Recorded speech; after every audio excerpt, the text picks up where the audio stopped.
আসসালামু আলাইকুম।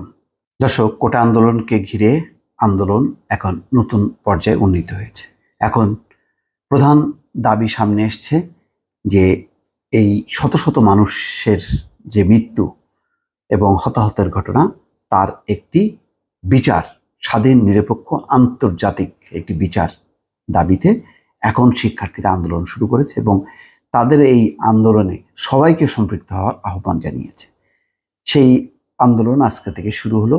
সেটি হচ্ছে মার্চ ফর জাস্টিস এই নামে। ইতিমধ্যে যে খবর, তাতে হাইকোর্ট প্রাঙ্গণ থেকে 4 জনকে আটক করা হয়েছে। শাহজালাল বিশ্ববিদ্যালয়ের প্রধান ফটকে শিক্ষার্থীদের বিক্ষোভ, আর চট্টগ্রাম আদালত চত্বরে বিক্ষোভকারীরা, সেখানে পুলিশের বাধা অতিক্রম করে সেই বিক্ষোভ চলেছে। তো আমরা দেখি এখন যে খবরটি এসছে সেটি হচ্ছে হাইকোর্ট প্রাঙ্গণ থেকে 4 জনকে আটক কেন করা হলো? সারা দেশে ছাত্র জনতার উপর গণহত্যা, গণগ্রেপ্তার, হামলা, মামলা, গুম ও খুনের প্রতিবাদে মার্চ ফর জাস্টিস কর্মসূচিতে অংশ নেওয়া 4 জনকে হাইকোর্ট প্রাঙ্গণ থেকে আটক করেছে পুলিশ। বুধবার দুপুরের দিকে হাইকোর্টের মাজার রোডের সামনে থেকে তাদের আটক করা হয়। এর আগে হাইকোর্টের মাজার রোডের সামনে কয়েকজন শিক্ষার্থী অবস্থান নেওয়ার চেষ্টা করে।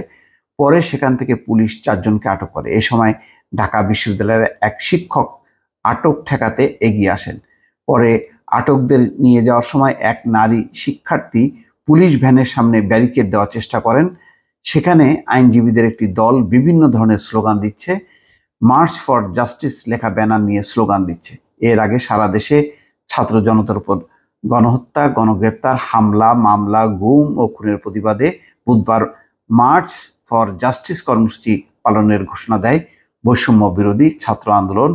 মঙ্গলবার রাত 11:15 দিকে বৈষম্য বিরোধী ছাত্র আন্দোলনের অন্যতম সমন্বয়ক আব্দুল কাদের এই ঘোষণা দেন এবং সেই অনুযায়ী এখন দেখা যাচ্ছে যে বিভিন্ন জায়গায় সেই কর্মসূচি পালন হচ্ছে। এখন পর্যন্ত যেই খবর এসছে দর্শক, সেটি হচ্ছে আরেকটি চট্টগ্রাম আদালত চত্বরে বিক্ষোভকারীরা পুলিশের বাধা উপেক্ষা করে চট্টগ্রাম আদালত চত্বরে অবস্থান নিয়েছেন প্রায় 500 বিক্ষোভকারী। বুধবার সকাল 11:30টার দিকে মার্চ ফর জাস্টিস কর্মসূচির অংশ হিসেবে সেখানে তারা অবস্থান নেন।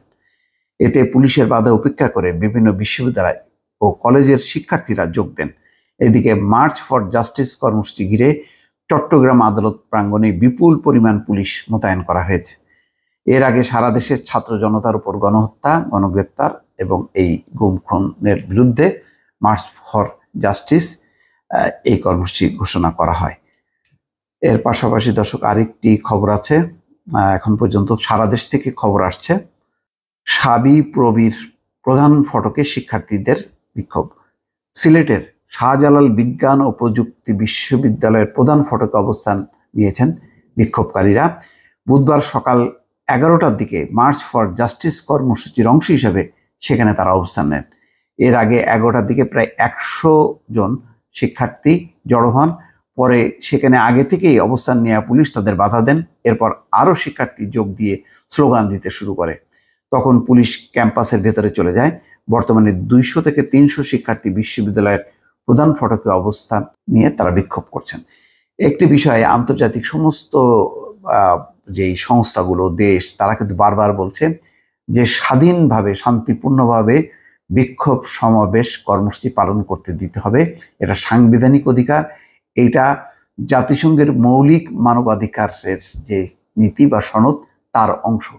কিন্তু কোনোভাবেই বিক্ষোভকারীদেরকে সংগঠিত হতে দিচ্ছে না এবং যেখানেই বিক্ষোভ, যেখানেই কর্মসূচি, সেখানেই পুলিশ হানা দিচ্ছে এবং আটক করছে, কোথাও কোথাও লাঠিচার্জ করছে, কাঁদানে গ্যাস নিক্ষেপ করছে।